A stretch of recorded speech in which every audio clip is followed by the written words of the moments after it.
pendidikan di Indonesia saat ini?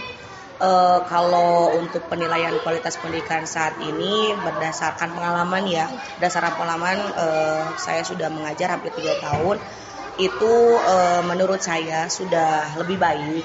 Cuman kalau untuk kualitas pendidikan itu sudah baik, kurangnya itu di sarana prasarana, dan memang untuk saat ini yang menjadi problem adalah menurut saya kurikulum yang kurang relevan dengan keadaan siswa saat ini. Jadi ketika misalkan siswa untuk kurikulum saat ini, kurikulum merdeka, di mana dituntut siswa untuk aktif dan untuk selalu ada kerjasama dalam proses pembelajaran, baik dalam proses praktek dan lain sebagainya, tapi tidak dibarengi dengan sarana prasarana yang memadai.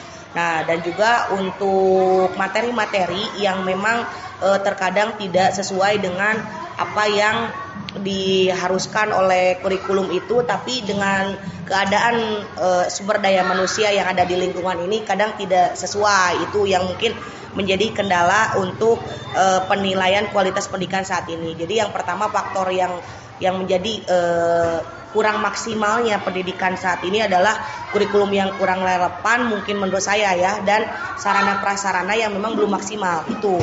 Jadi ketika seorang guru ingin all out atau misalkan ingin totalitas ke anak dalam media pembelajaran seperti sekarang kan masanya digital ya, ingin adanya proyektor atau speaker yang memadai, itu untuk di khususnya di lokasi ini ya, Indihiyang, itu belum belum maksimal, karena kan ada itu media ada, cuman kan kadang dipakai oleh kelas lain, kita membutuhkan, jadi jatuhnya tetap seorang guru yang harus memberikan materi secara langsung, padahal kan seorang guru membutuhkan media untuk mengoptimalkan pemahaman peserta didik. Itu mungkin untuk kualitas pendidikan saat ini yang memang yang harus ditingkatkan adalah kurikulum yang memang harus sesuai dengan perkembangan anak sekarang.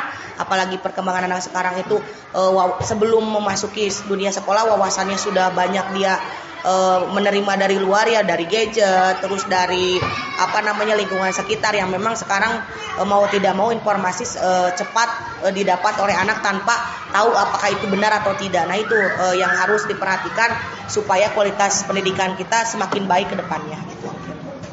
Terus apa sih Bu tantangan terbesar yang dihadapi pendidikan Indonesia saat ini? Tantangan terbesar yang pertama, guru harus kaya akan wawasan, karena tidak menutup kemungkinan anak-anak sekarang itu lebih kritis dengan adanya ya media sosial dari TikTok. Itu tidak menutup kemungkinan anak-anak sekarang akun TikTok sudah punya gitu ya. Jadi ketika misalkan kita menyampaikan materi dan tidak sesuai dengan misalkan kehidupan nyatanya, itu anak-anak pasti akan mengomentari, Bu, kenapa seperti ini? Nah, itu kita harus bisa memberikan penjelasan secara ilmiah dan masuk akal ke seusianya gitu. Nah, yang kedua yaitu tantangan dari pihak stakeholder juga ya, dari orang tua, terus dari lingkungan sekitar yang memang sangat menyorot dunia pendidikan khususnya di SD ya.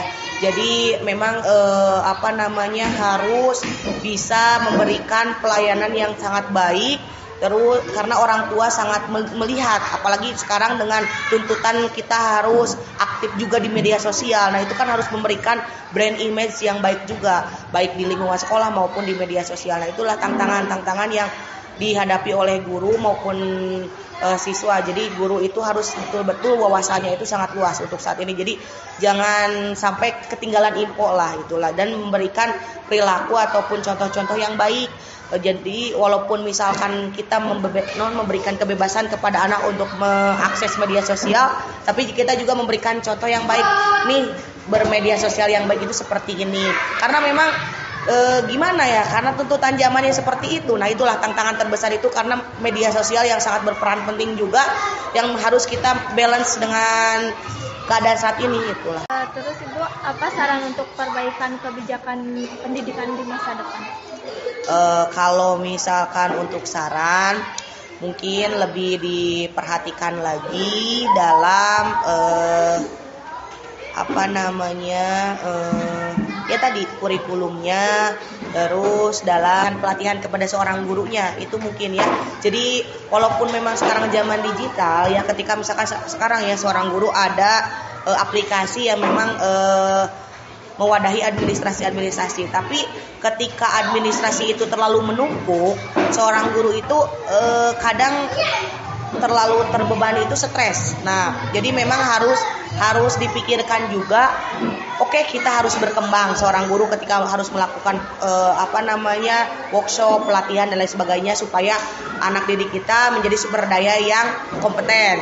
Tapi tidak dibebani dengan administrasi dan tuntutan-tuntutan yang memang sangat banyak. Nah, jadi mungkin kalau bisa memberikan saran itu jangan terlalu banyak pemberian administrasi yang sangat menumpuk, karena kan kita juga menghadapi anak itu beragam, apalagi di kelas itu tidak hanya satu anak. Nah itu ketika sudah beres ngajar dan kita dibebani dengan administrasi yang sangat menumpuk, itu kan memberikan efek lelah yang sangat tinggi. Sedangkan kita dituntut kepada anak harus selalu all out, selalu ceria, harus psikis kita itu menyenangkan, karena kan kerasa ya kalau gurunya stres, ke anak juga gak enjoy. Nah itulah, jadi pembebanan administrasi yang jangan terlalu menumpuk untuk guru, karena itu juga mempengaruhi secara psikis ya. Kemudian ya kurikulum yang memang harus selalu berkembang ya, disesuaikan dengan perkembangan anak.